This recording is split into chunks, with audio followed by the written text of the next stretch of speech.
Quero falar hoje para vocês sobre as principais lesões da coluna toracolombar e pélvica que a gente consegue identificar com a termografia. Então, na região toracolombar, se a gente pensar das principais lesões que a gente tem, são três na verdade, né? Desmite supraespinhosa, kissing spine e a osteoartrite toracolombar. E como é que a gente vai ver isso? Primeiro, obtenção da imagem. A gente precisa fazer uma imagem de cima. Normalmente eu uso a caixa de quiropraxia, coloco atrás do cavalo e faço a imagem dorsal. Então eu tenho aqui uma imagem para vocês mostrando como tem que ser a imagem obtida. E aí aqui a gente consegue ver a linha média, que algumas vezes ela é mais quente, né? E a gente vai ver a simetria entre os lados.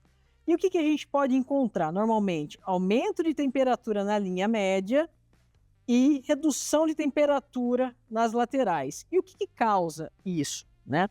O aumento de temperatura da linha média, normalmente, ou usualmente vem de duas lesões, vai vir da desmite supraespinhosa, tá? Porque o ligamento supraespinhoso, ele é bem superficial na coluna toracolombar, ele passa sobre os processos espinhosos, né? A gente já viu falando sobre a desmite supraespinhosa, que vai causar, então, se tiver uma inflamação, como ele é subcutâneo, vai ter um aumento de temperatura na linha média, e o kissing spine também, principalmente quando ele está bem ativo, né? Lembra que o kissing spine é essa lesão no espaço interespinhoso, onde a gente tem uma alteração desse espaço, dos processos espinhosos, e que também vai se refletir na termografia com um aumento de temperatura. No caso do kissing spines, a tendência é ser até maior, né, ou mais, ela se espalha um pouco mais e menos pontual do que na desmite. E aí a gente vai ver uma grande faixa de aumento de temperatura, com aumentos de temperatura ainda maiores nos espaços interespinhosos, onde a gente tem a lesão. Outra lesão também que eu falei da toracolombar que é importante e que vai ter alteração é a osteoartrite. Lembra aqui, lembrando para vocês, a osteoartrite dos processos articulares da região toracolombar. Normalmente, a osteoartrite dessa região, ela vem a partir de T17, então, região torácica, caudal e lombar. E na osteoartrite, a gente não vai ver aumento de temperatura, né? Primeiro, porque a gente não é uma alteração inflamatória, e segundo, porque ela está bem profunda na coluna. Se a gente pensar aqui, pegar essa vértebra aqui, né, ela é toda coberta pelo músculo longuíssimo dorsal. E aí ele não deixa vir a temperatura da articulação para a superfície. Então, no caso da osteoartrite, o que a gente vai ver? Vai ver manchas frias. Vão vir manchas frias que vão vir aqui nesse local, né? A gente tem a linha média, a gente vai ver nas laterais uma redução de temperatura.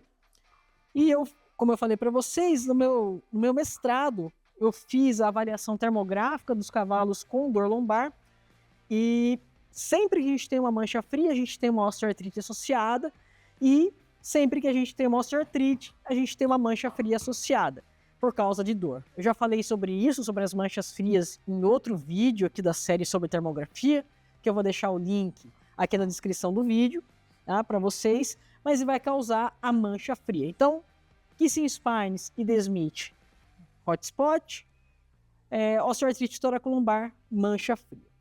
Das alterações da região lombar, ou melhor, da região pélvica, a gente vai ter, das principais alterações, as alterações sacroiliacas. Lembra? Eu falei sobre essa articulação, também vou deixar a descrição do vídeo aqui na bio, que eu falo sobre a anatomia, o que é a articulação sacroiliaca. Mas mostrando aqui para vocês, entre o sacro e o ilho, a gente tem a articulação sacroiliaca.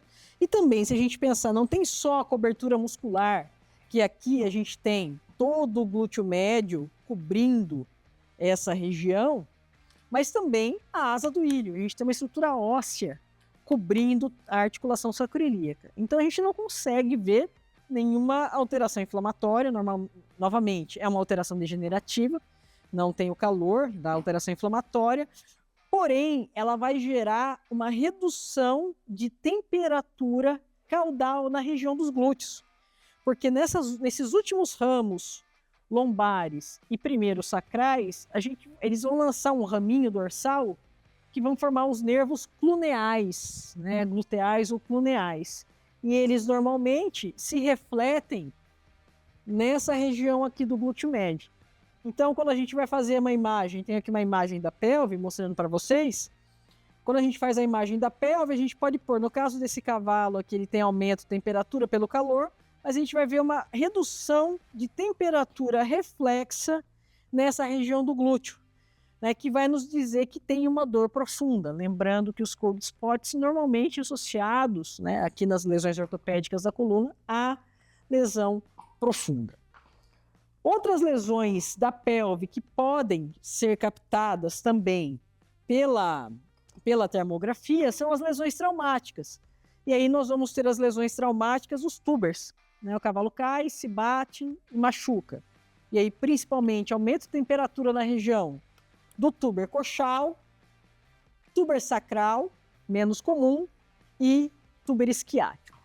No tuber isquiático não é tão comum, porque ele também tem uma grande cobertura muscular, diferente do tuber coxal, que é praticamente subcutâneo, e a gente consegue ver uma inflamação.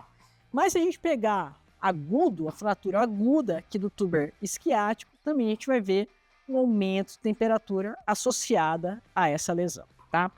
Então, gente, é isso que a gente consegue ver, né? São as principais lesões e vocês veem que é uma gama bem grande de alterações que a gente consegue captar com a termografia na região tóraco-lombar e pelve e que podem nos dar uma boa ideia não só do tipo de lesão, mas da quantidade de dor do cavalo.